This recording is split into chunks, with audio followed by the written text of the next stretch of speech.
Hey, what's up, everybody? BDO 44 coming at you with another video. All right, so I was listening to Laker Nation. They just dropped a video and they were talking about their thoughts on the Lakers having passed on Cam Whitmore now that we've gotten a chance to see him in the Summer League. He won MVP of the Summer League.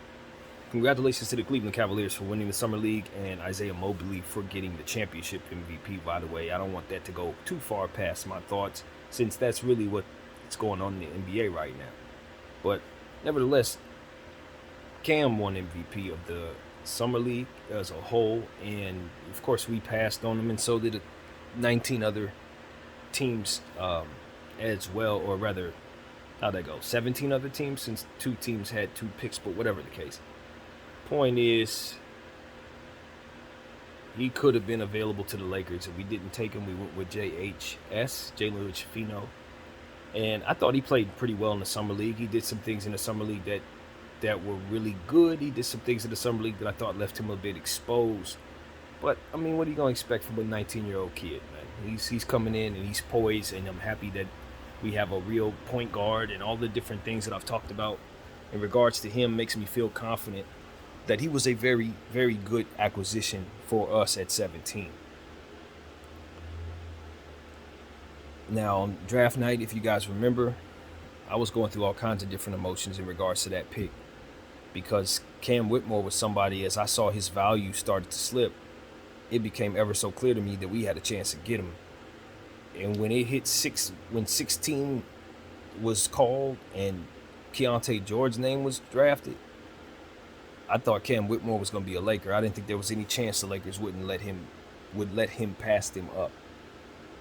And I just felt like my very initial reaction was like, I'm absorbing this as the Lakers making the right decision because we tried to stay disciplined. We don't know why Cam Whitmore failed, but we do know that we have different things that we are trying to accomplish, and staying is absolutely focused and is on point with the script is going to keep us being able to make the moves that we intend to make with this very sensitive situation. Since LeBron James, Anthony Davis, any little thing we do can send us over the moon in regards to LeBron James and Anthony Davis. You bring in Cam Whitmore, you don't know what message that sends to LeBron. Did we just bring in his replacement?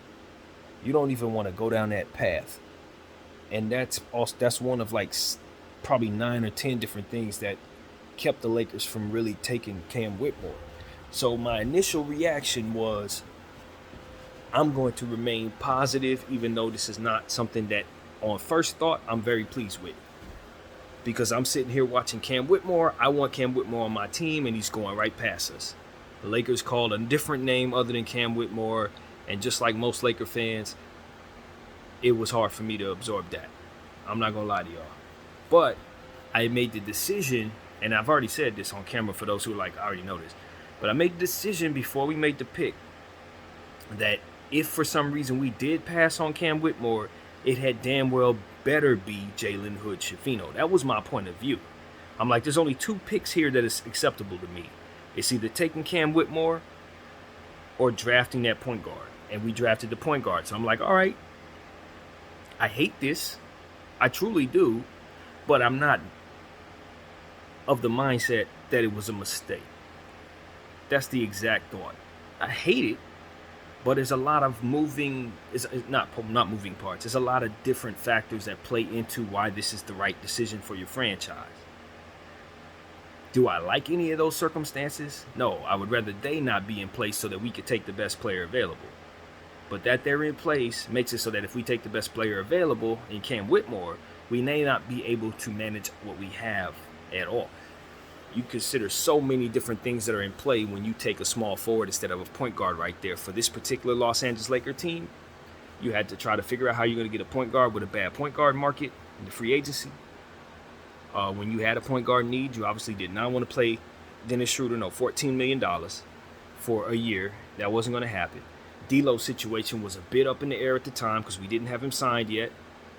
If I'm not mistaken, all this is kind of foggy to me, but I think that's how that went. Obviously, we were still trying to figure out what we wanted to do with our point guard position, solidifying that meant a lot to us. But also, again, bringing in Cam Whitmore, what does that say to Bron? What does that say to Rui?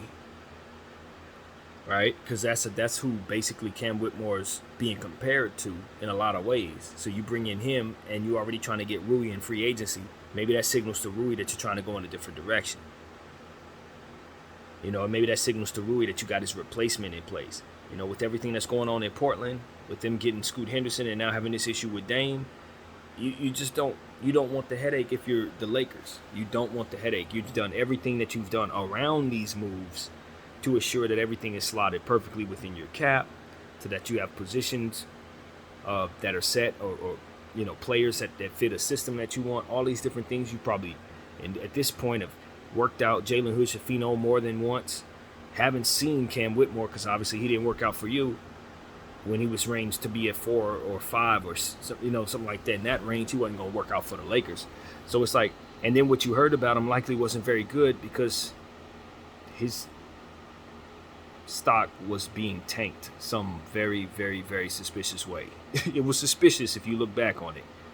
I don't think anybody's going to really say too much about that, but I don't know what happened. Cam Whitmore just won the MVP of the Summer League. There was nothing wrong with him 3 weeks before the Summer League on draft night. I just want to say that. And I want everybody to know that I felt that way when he was getting passed on. When everybody was saying, oh, his medicals are bad. I'm like, yeah, his medicals are bad, but 3 days later, he was taking pictures in a Rockets uniform looking great, and 3 weeks later, again, won MVP of the Summer League. What happened to that young man's stock? And does he not have a gripe with however that played out? Something fishy happened there, and I'm willing to bet it wasn't on the up and up. It wasn't on the up and up. It didn't reflect what was true about that young player. So I don't know who should feel duped. The player or those teams that passed on him that got that information that he was no good. Whatever the case may be, he's on the Rockets. And there are a bunch of players that weren't not slotted to be better than him, who were taken ahead of him because of whatever that information was. And I'm telling you, there's something wrong with that. I don't know what is wrong with that, but something is very wrong there. It ain't hard to tell. But nevertheless, that's the information that was floating around, and the Lakers had to make a decision on that based on everything else they had around the situation. If it was as simple as we could take this player and that's it, and when we have a better player here, now we can just move forward and everything's cool, that would be great. But it's too much complicated stuff to have to consider, including if you don't develop this player properly, what happens to the pick that you've had here? If you take him at 17 and then he ends up being worse because of the circumstance that you put him in, now you still don't have a point guard, and this player's value is dipping even further. And you got him in a Laker uniform, as to which maybe he doesn't react well to being in a Laker uniform under these circumstances, based on the information that's floating around for which you don't know is true or not. So it's just a lot of stuff on draft night that helps me understand why the Lakers were wise in choosing Jalen Hood-Schifino in that particular situation. And like I said, I think it's the circumstances that ultimately psych you into passing on the best player. And I just feel like it's something to study as we look at it. Not just for the Lakers, because I think the Lakers actually made out well. But you look at certain other teams that took certain players damn well weren't better than Cam Whitmore and aren't going to be better than Cam Whitmore. Some of those teams needed small forwards and power forwards. Some of those guys needed what he is, and they just passed on him because they were either believing that information or whatever this case, whatever this is. So I'm telling y'all, I'm not as mad at my Lakers for not taking Cam Whitmore as I'm more so wondering if the field is mad at whoever told them that something was wrong with Cam Whitmore. That's where my mind goes. The 19, 18, 17 teams, whatever it was, should be thinking, what the hell just happened? Was he not just funneled to the Houston Rockets for a third of the cost based on half-truths or whatever the case, that lies maybe? I don't know. It looks fishy to me. That's all I can say to that. But as far as my team passing on Cam Whitmore, I'll tell y'all right now, I would have taken Cam Whitmore and probably dealt with the problems that came with it, and we probably would have had a lot more problems that would have manifested from that. That's really what it comes down to. You bring in best talent, and now you got 8 new problems that have nothing to do with taking the best player, because you got a superstar that might be offended, a couple free agents that might be offended, roster issues that were not a problem but now are. You got too many forwards, not enough playing time, not enough point guards, and you're trying to re-sign a bunch of guys who you made promises to about the structure of the team. A guy like Austin Reeves changes what it is he's going to be coming back to if you bring in Cam Whitmore and not a point guard. Now, maybe in this case with Austin, he's like, oh, cool, more point guard duties. But that's not the point I'm trying to make. The point is whatever you promised him ain't going to be what's there because you did something that was outside of the plan. And in the case where a player's value is dropping on draft night, when you don't really know what's going on, that's probably not the move when you got too many other things tied to what you're doing. I think our guys are smart enough to know that Cam Whitmore is a better player than Jalen Hood-Schifino in a nutshell. I think we're all smart enough to know that. But again, do we create 8 or 9 new problems by taking the better player in that situation? And the answer is, it looks like it. It looks like it. It looks like you have a situation where you get the best player, but now you're trying to sort out how to get him on the floor, how to best get the most out of him, how to make it so that he can reach his highest point, how to make him who he needs to be to make us who we need to be would be a very difficult challenge with these forwards and all these different things that we got going on. Now, that's not the biggest problem, but it is one that I think the Lakers probably considering. Like, you know what? Developing that kid, he's going to be a star level player, but can we even give him a path to that? Probably not. We Kuzma him, and he gets a fourth of the shots that he would otherwise get in a different situation. So it's just it doesn't fit Cam as best as probably being in Houston does right now. I think that's actually a better fit for him with all those athletes and young players than coming here and trying to fight for backup power forward, backup small forward minutes. You know what I mean? Or he'd probably be our starting small forward, to be honest with you, if we were to get Cam Whitmore. But then we'd be relying upon who to play point guard besides Austin Reeves. D'Angelo Russell would definitely have that down packed, but then we would have to be tied to him. It would be no trading away D'Lo. Now you got to keep him, or you got to search for another point guard if you want to trade him. And I don't think that's the point of having him on contract. We want to be able to trade him for any position, not just a point guard, which is why the point guard position needed to be solidified so that we wouldn't be strangled to needing to fill that position once moving his contract, because he is a player who can net us a lot at his price tag and what he's going to be bringing to the table. You don't want to have to say, okay, give me a point guard for a point guard, because whoever needs him may not necessarily be willing to give you a point guard, because he can be a shooting guard as well. So it's a lot of different things that play into my thinking when I'm considering what the heck I'm going to do if I take Cam Whitmore and don't get myself a point guard in that situation. Because that need was so very necessary. And unlike the center position, it's not a position that is being basically kind of pushed aside altogether. You know what I mean? To where you don't want to over-invest in a center or waste your pick on a center, because, quite frankly, most of the centers out in the league are not going to be played as much as in this era as maybe a point guard would be. So, in this case, you're thinking, since there's so many guards on the board and since I have a need for a guard, why don't I just take care of that? You know what I mean? When the scarcity of point guards is so damn serious. It's just very serious right now. And so the Lakers took care of that. All these different things created more parity amongst our roster, and the only thing we sacrificed was a player's draft ability, a player that we could have drafted that should not have been on the board anyway. He shouldn't have been on the board. So that's how you have to look at that if you're the Lakers. And I don't think everybody in the Laker organization is thrilled about those circumstances.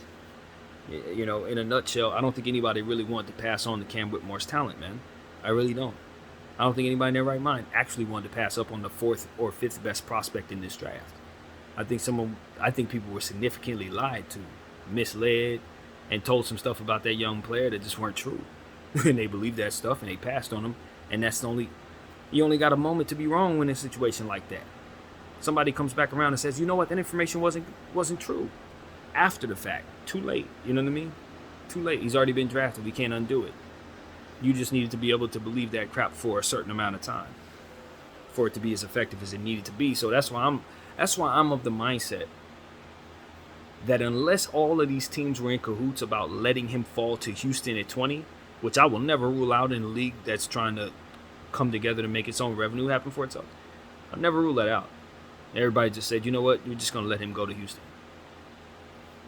You know what I mean? That's not crazy to me because this is an association. But nevertheless, if that wasn't in place, and I was one of those teams, I'm taking that kid. And y'all going to be mad at me. I'm taking Cam Whitmore, and I'll find out what's wrong with him afterward. And if I find out it ain't nothing wrong with him, I can trade him for that piece that I ultimately was trying to get in the first damn place and a second round pick or so on top of that. You know what I mean? That's how you do that. Because at the end of the day, he's worth more than what it is you took. So long as what was said about him was a lie. And that's what people were not willing to risk. But in my mind, it was like, you got to look at what that is. That is one of the most athletic specimens in the draft. He's built basically like a young Braun. So whatever is being said about his medicals, you have to assess against what it is he's physically able to do to begin with. And I tell people that Zion Williamson example is what ultimately worked in the favor of those lies. Because people looking at Zion being able to jump out the gym and then look at his injury history as of late and just said, you know what, yeah, there's a possibility another specimen like that could be the same damn way. And when these lies are floating around about a kid like Cam Whitmore or half-truths or whatever's out there has got people just passing on him last minute, I would imagine that that's what fuels the ability to believe such bullcrap. Instead of your eyes telling you that this kid was just jumping all over the place just a couple weeks ago. And you all saw it. And they said he worked out poorly. Okay. I can't speak to that. They said he had a bad attitude. He didn't have a bad attitude in Summer League. Because he seemed to be the only star left playing at the end. So it's like I'm just of the mindset that his draft stock got tanked purposefully by some people who wanted to see him in Houston, and now they're happy he's there. And the rest of us have to sit back and conveniently look at all the circumstances that excuse the fact that we left the better player on the board, which is exactly what that was. So that's pretty much what I got to say there. It looks like a very, very, very intelligent science that crosses all its T's and dots all its I's and still allows bullcrap to happen within its midst. Seems rather intelligent. That's what it seems like to me. It's like, see, we have an excuse for all of these reasons why we didn't take the best player on the board. It's like, yeah, but nah, all of that is bad. You should have took the player. And that's what I truly believe. I believe that all that is bad about that system will change and you will be left with still wanting to have taken the best player, which is why I ignore all those formalities that make it make sense for me to not take the best player, and I take the best player anyway. But that's just me. That's just me. You got to believe all the crap I believe in order to think that makes sense. And there's a lot of things that will ultimately be a problem for me once I do that, as I've already said. Now I open up the door to have to handle all those problems that I really would rather not have. I just want the better player. And that is what it's set up to allow for. It's set up to allow for that. And so I just look at the NBA and I say, man, it's very intelligent the way they got it set up, but it's identifiable. A lot of what they're doing is identifiable. I say it the same way in regards to the referees and how they handle what they handle. It's a lot of ways to manipulate things. There's a lot of ways to control things. And this particular part of the science allows for a lot of control. You just gotta know how to maneuver it. And if you do, it can be manipulated. And that's what I try to tell people. It's like, look, I'm not against people getting their bread. If you're going to bet on something, it can go either or. It's a lot of different ways. You can make a lot of money betting, and a lot of people love it. But I'm telling you, this stuff is manipulatable. It's complicated as all hell, but it's manipulatable. And that, my friends, is why I don't trust betting on this sport here at all. Not me, no sir. I enjoy it, I watch it, I love it, but I will not pretend like I don't see where the, how do you say that? Where the house is running the show. I guess I'll put it like that in casino terms. The house got everything under control. So with that being said, if you can't guess what the house is thinking, you probably ain't gonna win. And that's what I see there. So yeah, man, that's it. I think the Lakers made the right decision based on what it is what it is they were able to do within the parameters given to them. And because of it, Cam Whitmore slips to Houston Rockets and is now part of one of the best young teams ever assembled. They got the best athletic trio ever assembled, arguably in Green himself, Cam Whitmore, and of course, who's that other kid that got on the team that I'm tripping off? Oh, Amen Thompson. Yeah, that's the other elite athlete on this team. And then you got Sengun, who's a super genius basketball player. You got Jabari Smith, who's another super genius basketball player. They're gonna win a championship if they can put it all together. If they can get out of their own way and stop giving money to mid players, that is a core of young players that is really actually a super team. That's actually a super team. There's a lot of teams trying to put together super teams, what they believe a super team actually is, but this is what it actually is. In 2023, it's a bunch of young players, high quality, all the same age, with superstar talent that finds a way to play together, grow together, and then just run through teams. And that's exactly what I expect from the Houston Rockets over the next several years if Ime Udoka can work his magic, turn them into some defensive players. If he can do that, I don't see why they can't be one of the best teams in the Western Conference for many years to come. Not just 1 year, 2 years of contention. I'm talking about like 5, 6 straight years of contention. That's what they're capable of because of whatever the hell just happened here in this draft that allowed that kid to fall to it. You know what I mean? So I'm telling y'all, man, it's some real fishy, weird stuff going on over there, Houston.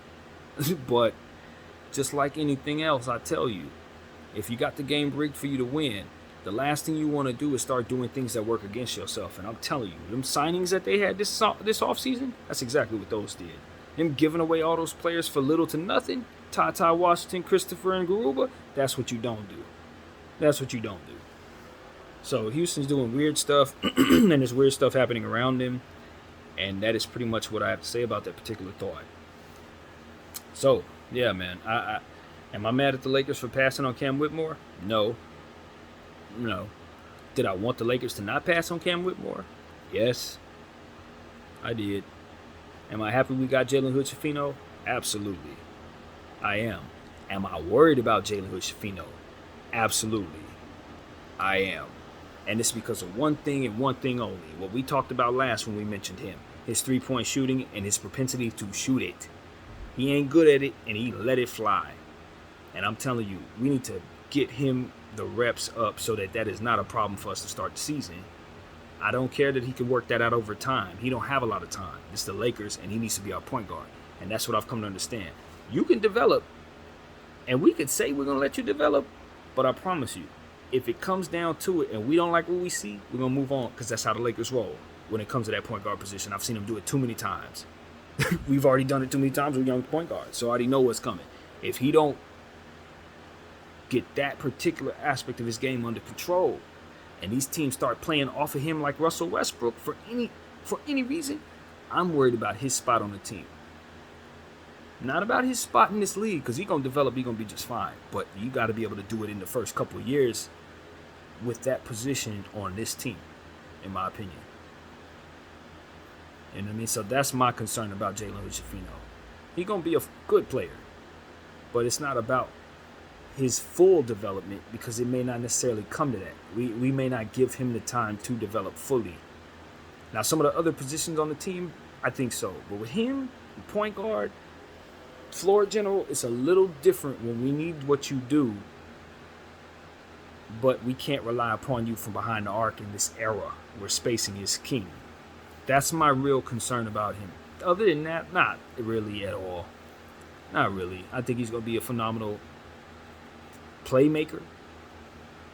He's going to be a crafty finisher and contact, as I've mentioned before. He seems like he has a pretty solid handle. His defensive intangibles are all positive. I like both sides of the floor for Jalen. And long term, I think he's going to be a mighty fine three-point shooter.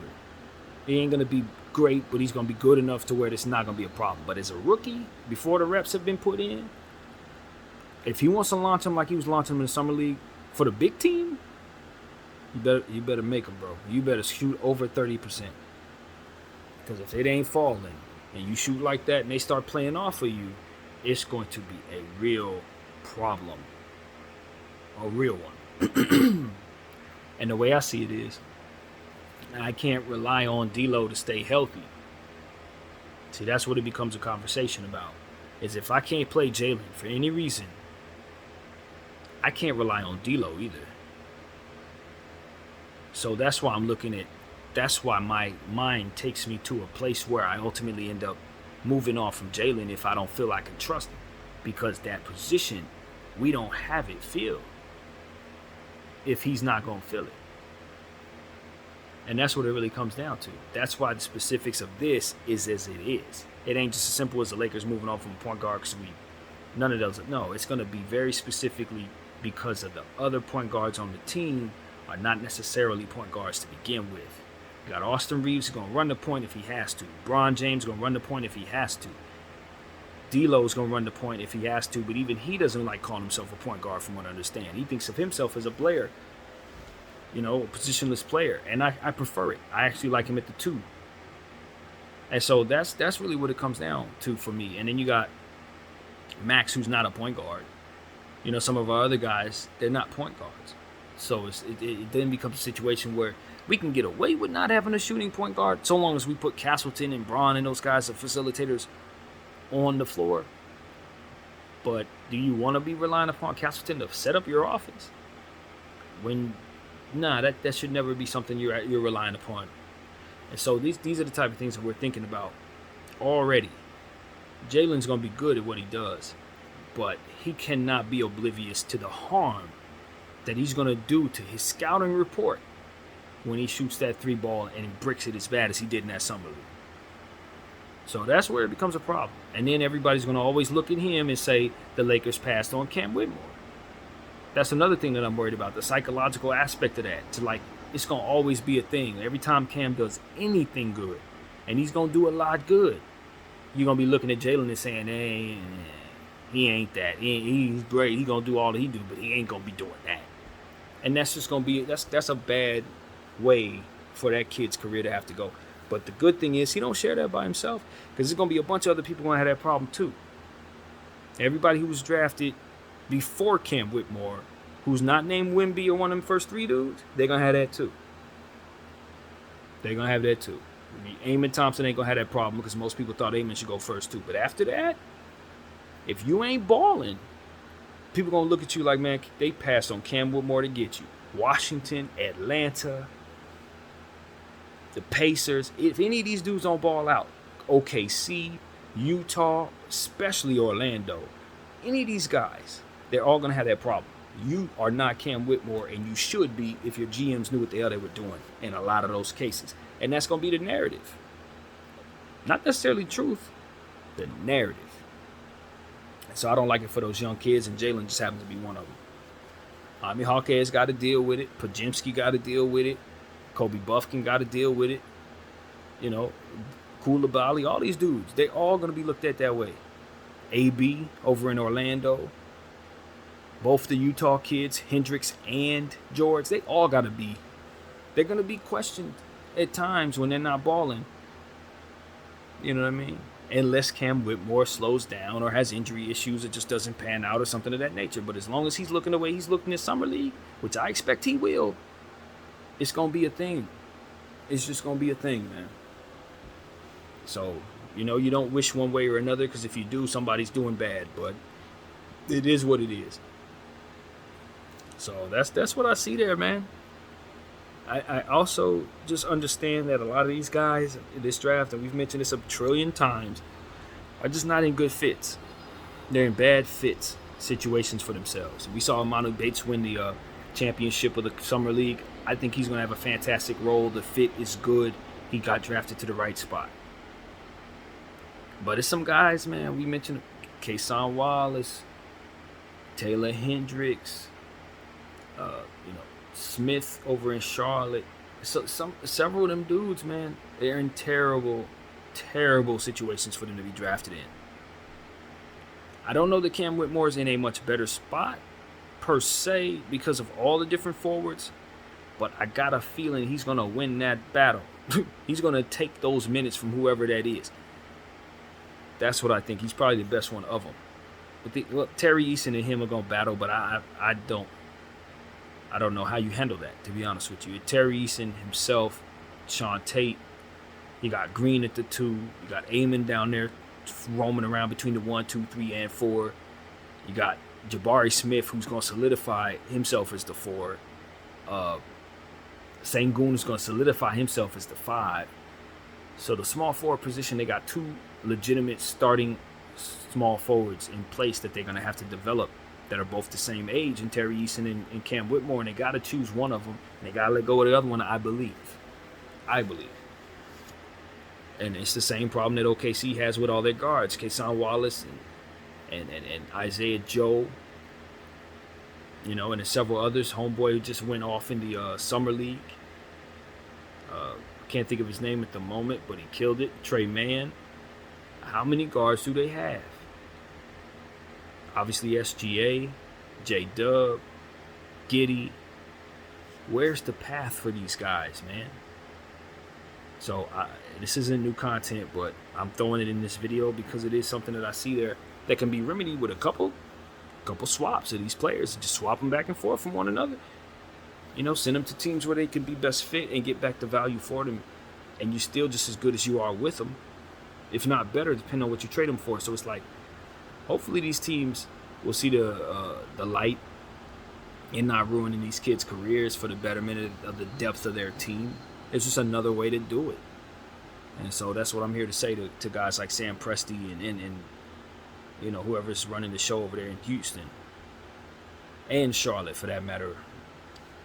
Create opportunities for yourself to keep the value that you got with those kids while still sending them to places that allow them to develop, or free up the stuff necessary, choose them, and let them do that. That's my request as a fan. That's what I want to see.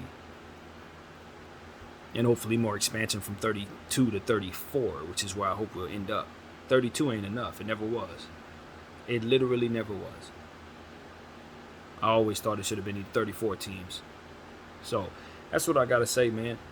That's my thought. You want to have 82 games, 80 games?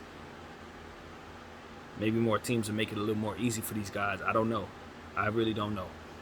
But at this point, you just have an overload, and it's kind of organic at this point. It's like, what do you want these GMs to do? Not draft the best player? Here we go again, that kind of thing. So it's like, if I already got my position solidified, but I keep on getting the best picks because there's certain teams around here that just keep mortgaging all of their picks, how is that my fault for doubling down on the talent? That's going to happen organically. So I know that's what Sam Presti and Mitch Kupchak are saying, but what I'm saying to them is that is not an excuse to hold those kids hostage. I'm sorry. Let them go. And like I said, get back the value for them you're supposed to get in a different way. It's just the right thing to do. We say we want these kids to get off to the best start. Their lives matter. Their careers matter. Well, here we are. You know what I'm saying? This is when you get a chance to show it. That's what I say to a lot of these teams. So that's where my head is, man. I want to see starters get opportunities to be starters. And if they happen to be backups, if they prove themselves to be backups, then cool. They fall into that role. But let's not draft kids to be backups if we know damn well they're lottery talent. Nah. just because you don't think he's the top of the lottery. Nah, Kobe Bryant was the number 16th guy, 17th guy. Was it 16, I think? I always forget. But the point was, if he would have got drafted in a situation where he was supposed to be a career backup, which he kind of was, he actually kind of was, because we did bench him that first year. But you get the point. We ended up needing to move all-star guards just to create space for him. That's exactly what ended up happening. We moved Eddie Jones and Nick Van Exel. You know what I mean? So that's what needs to happen. That's exactly what needs to happen. If you ain't going to choose the kids, then move the kids. But don't have them sit on these teams where they have no path to being better, as good as they're supposed to be. Have them get typecast as career role players and never get the money they're supposed to get, just so your team could have been really deep the year they got drafted. Nah, not rolling with that. So that's what I want to say, man. It's time to, we get mad at player empowerment. You get mad at a lot of different things. But then we look at stuff like this, and it's like, well, these teams could care less about these kids, man. They don't give a damn. They will let them sit on their bench with starters' talent and develop as bench role players without any care to what happens to these guys. They don't care. Davion Mitchell about to be year 3 as a career backup. We know damn well he wasn't supposed to be no backup. He never was. Davion Mitchell was supposed to be a player that's been starting with his own shooting guard role right now. One of the best on-ball defenders in the league. But he's a career backup because Sacramento just happened to want him, and they took him, and they knew they didn't have a spot for him to play no starting role, and they still don't. And it's some bullcrap. So that's where my head goes, man. Y'all know how I am. I'm passionate about stuff I want to see better. And the NBA is at the top of the dang list right now. And I think we're headed in the right direction with some of the teams. I'm seeing it with my Lakers, but not all. And it's okay. We'll get there. Nothing happens overnight, but that's the point. We're going to make sure that people understand where we're coming from. I think the NBA is going to be in for a long off season. I don't think there's anything really juicy that we can mull over that they can drag out. This Dame Lillard thing, the media is only half buying into it. It's not like the KD thing last year. It's I don't know if it's because it went the way that it did last year that they were just not. They don't think the public's going to be as interested in the drag out, conversation, or maybe I'm misreading it and they're about to hit us with more coverage of that conversation. But I just feel like if I'm taking the temperature, they're not taking the bait. It's about to be a long summer. So I don't know what's going to happen with that Dame Lillard thing. Maybe something else will emerge. James Harden situation, it's just like people rolling their eyes at that. I am. It's like another, what else is new? James Harden's asking out. He does it every 2 years, man. Every 2 years he wants out. So nobody's really looking at him seriously at this point. And I looked at his stats. His numbers are that of a player who should be paid $35 million. He's still up there in terms of percentages and scoring and assists. He's still a very elite player. But it's not just that he gives you that. It's win. It's like, okay, those are the numbers I'm going to get in the regular season. When the playoffs come around, it's time to win. That's when he's not around. That's when those numbers do not show up. Very, very consistently is this the case. And so for me, it's like I'm not overly thrilled about bringing in James Harden to any situation I got going on only because of that truth. He's an elite basketball player until it matters the most, and then he just disappears all the damn time. And so it's like, all right, bro, I'm cool, man. I'm cool. I'm not interested in the story, really. Just wake me up when he gets to where he's going. And I think most basketball fans feel that way. Wake me up when he gets where he's going. And so I don't necessarily feel that way about Dame, but with James, yeah, wake me up when he's a Clipper. And so that's one conversation that's out there. And I just think because of it, people aren't really looking at what the NBA's on right now and saying this offseason is going to be exciting. Like, nah, we just want to get through these next 3 months and hurry up and get back to the season. That's where I think most NBA fans are at right now. And I think this offseason is great for the players, but not so much for the fans. These 3 months is trash, I'm telling you. So I'm just being honest. The baseball season, no, not at all. So maybe we can find a way to extend Summer League or something. I don't know what the plan would be. Maybe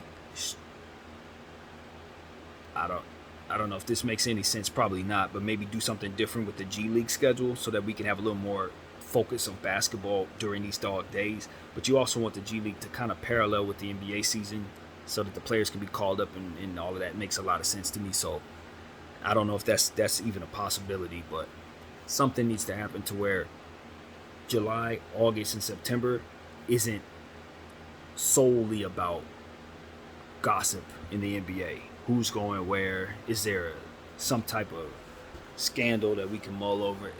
No, I want to see more basketball. I want to see more basketball, and I want to be in a culture where it's a lot to talk about, even though the off season's going on. And I don't know how you get that doing without gossip, but that's exactly what I want. Maybe more detailed conversations. I don't know. Maybe more breakdown of teams. I don't know. But we need to do something. And so as a content creator, I'm gonna try to do that myself and try to come up with something that will continue to push that forward. So yeah, man, my mind skipped off to what Dan Le Batard was talking about in regards to just the Dame Lillard conversation and how that situation seemed to be kind of as it was what we were talking about earlier, which is they're gonna take Tyler Hero and offer it to Portland, and if they don't take that, then that's what we're stuck with as far as the trade not getting done. To me, at this point, I just feel like Tyler Hero's a really nice piece to have if you're the Portland Trail Blazers, but that is not the return I'm going to settle for in the situation. I'm not going to do that. After thinking about it a little more today, I'm not. I'm going to hold out if I'm the Portland Trail Blazers GM. I'm just going to hold out, man. So that's what I'm telling everybody to brace themselves for. If you follow me, I'm not saying the tea leaves are telling me that. I'm just telling you that I think that would be my thought if Portland's looking at what I think they're looking at in regards to this situation. I can't do it, Dame. You're going to be here until I see a return that I like, or until you verbalize to the field that Miami's not the only team you want me to be negotiating with. That's the only way this gets done. It's the only way it gets done. So that's where my head goes, man, because I'm not about to, if I'm Portland, I'm not about to just take back any old thing that Miami's offering me for arguably the greatest trailblazer of all time. I'm not going to do that. And Scoot Henderson's development is so very important. You don't want to get off to a bad start with him, Shaedon Sharpe, that crew. My question for the Portland Trail Blazers at this point is there anything else you could be doing right now that could bring yourself more value? Because you know one way or another you're headed away from Dame Lillard into the rebuild. Is there anything you could be doing that can make it so that this trade gets facilitated better, so that what you have afterwards is better? That's the question I have for Portland. This is not a time to sit on your hands and say we can't move, because your team's not good enough, and you do have some things to move. For example, Anthony Simons. Do you have a plan for that contract and the player? Because obviously you're going forward with Scoot Henderson. He's the shorter of the two players. Are you moving Scoot to the 2 and letting him be the 1? If you don't have an answer for that, are you going to incorporate him into the trade with Dame Lillard? If so, that's a lot of salary going out. Should he not be moved in a separate deal?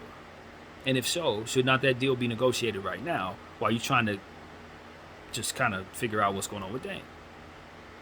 And are there other pieces that can be thrown into that deal that can give you even more flexibility and more talent? These are is there a piece I can acquire that can make it so that Dame and Scoot fit better if I'm forced to move forward with both of them? Is such a thing even possible? Does it exist? These are the type of things that I'm going to have to ask myself. Is there a glue guy that's going to make them two make more sense?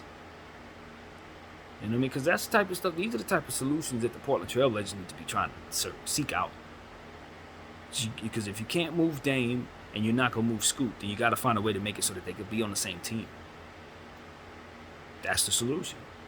Because you're not going to ask Dame Lillard to sit to start the season. So would it not make more sense to trade Anthony Simons for a glue piece? for a facilitating blue piece that can find them both, or a catch and shoot player that can play off of both of them, or something. I don't know, something basketball nerdy that can make those two players come together on that basketball floor and really have a system that works for them.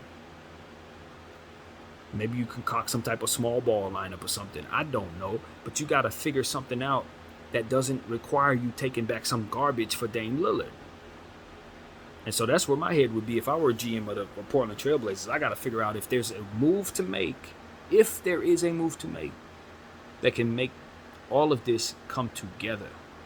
And can I use Simon's contract and Nurkic's contract to bring that piece to me? The type of stuff people need to be thinking about in Portland right now. So I don't know such a thing exists. I'm not saying that they're gonna just move to be making moves. I don't know if they have that in their head. If they think they found something and they don't have it. I don't. You know what I mean? I'm not trying to give them suggestions that they should not move on. If the right thing to do is nothing, then definitely nothing should be done. But from where I'm sitting, they have a problem, and that problem is Anthony Simons. He's too good for the role he's in, just like so many other guards in this league. He's too good for the role he's in. And he's being paid too much to be in that role to begin with, just like Chris Paul. So what are we going to do with Anthony Simons? Are we going to move him somewhere that he can get a role where he's shooting the ball a lot, or has the ball in his hands to be the main point guard? While the Clippers are trying to go after James Harden, I would much rather go after Anthony Simons if I'm the Clippers. It's a less inexpensive piece, a player that's going to get a lot better over time, probably can do some of the same stuff you want James Harden to do in a different way, a lesser price, with upside that might meet you to where you have a discount later on. People ain't thinking right, though. They want a big name. It's like, nah, don't give me a big name. Give me a guy with some talent that I can make better in my situation, as I always say every day. If these teams had half an imagination, their teams would be better. But they don't. So this is what I see there, man. I think this Dame Lillard situation could take forever. But if I'm Portland, I'm starting to dream about a world where I don't have to move nothing. Name Dame Lillard or Scoot Henderson and make them play together and find a piece that makes it so that it makes sense. Because I honestly think Dame would love that. I don't think he wants to leave Portland at all. I low-key think Dame don't want to leave Portland at all. If he wanted to leave Portland, he would make it so that he could. And he hasn't done that. So, I don't know if those two can coexist. I don't know if Dame Lillard would be able to play off ball a bit more than maybe he's ever had to in order to make that make sense. But I'm telling you, he's going to be on the team with Scoot Henderson to start the season if what I'm looking at is what's going on. So they better figure it out. You know what I'm saying? Because even though I've come up with the solution to trade Scoot for a different a different young player that is of a more fittable, to Dame type of circumstance, at the end of the day, I don't think anybody's actually going to do that. That's a solution. It's not one that anyone's actually going to opt into. So, again, they starting the season together, Ben Simmons, Joel Embiid style. 2 years ago, remember when Ben Simmons was going through all that? This is how this is about to go. Dame may be the new Ben Simmons in regards to holding out and having to just go down the road. But Dame, unlike Ben Simmons, is in a different place in his life. He should not want any money taken from him. He should not be looking to do anything like that. It's the twilight of his career, essentially, and this is the end of his MVP run. So this is not the time to be making enemies with anybody. That's another thing. It's like, I just don't know if Dame is going down this path the right way. But I understand. I understand that the people are doing the best they can to get where they want to go. So, I don't know, man. I really, truly believe that the Portland Trailblazers are going to be starting the season with both of those 0 and 00 probably on the same team to start the season if this continues to look the way it looks to me. So, that's what I'm telling y'all. It's a lot of different conflicting thoughts. Conflicting news reports coming out saying all different types of stuff about Woj and how he's been pro Blazer and all kinds of different stuff. I don't know nothing about that. All I know is I saw signs of that in regards to the Nets last year with that Kyrie Irving circumstance. When the Lakers were talking about getting Kyrie Irving and they were telling us what it would cost to get Kyrie Irving and what we couldn't do and all of that, I just felt like, wow, they were really coming from a Nets side of things in regards to this. So now Miami's kind of going through that with the Portland thing. Welcome to our world, buddy. We've been there already. We've been watching teams tell us that we can't get what we want and not speak on our side of the fence in regards to what it is that we should be getting in a situation. No. If you look at every trade rumor that's out there, Bleacher Report, all these stupid trade rumors that come out or trade scenarios that they offer the fans just as scenarios or what have you, a lot of times it has the Lakers taking back absolute garbage. If you notice, we're usually taking out trash. I saw a trade today where they had us sending out D'Lo, Vanderbilt. We were sending out Jalen Hood-Schifino, probably a second-round pick, I think, was also coming from us in a 3-team deal that was sending all kinds of crap all different types of ways. And the only thing we were getting back was Buddy Hield, Daniel Tice, and a second-round pick. And, like, this was a credible, professional, publication providing you this nonsense. It's like clearly the Lakers are taking it back garbage, like completely nothing. Daniel Tice ain't been on the basketball floor in about 2 years, man. Buddy Hield is probably the most overrated player in all of basketball at this point. At this point, he might be the most overrated player in all of basketball.